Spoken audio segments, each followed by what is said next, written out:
Hello guys, welcome back to my YouTube channel. In this video tutorial, I will show you how to change name in Neverness to Everness game.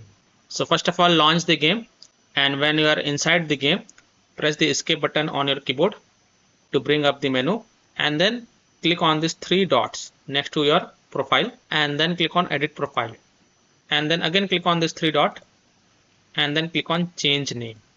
Now please take a note, name change cooldown 72 hours after each change. So let me change the name. So type the name that you want to keep and then click on confirm, and once you change the name, make sure you can again change the name after 72 hours. So click on confirm, again click on confirm, and that's it.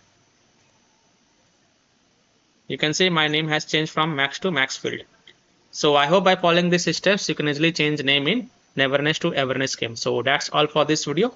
If this video helped you, then please like and subscribe to my channel, share this video and hit the bell icon to get the latest updates. Thank you.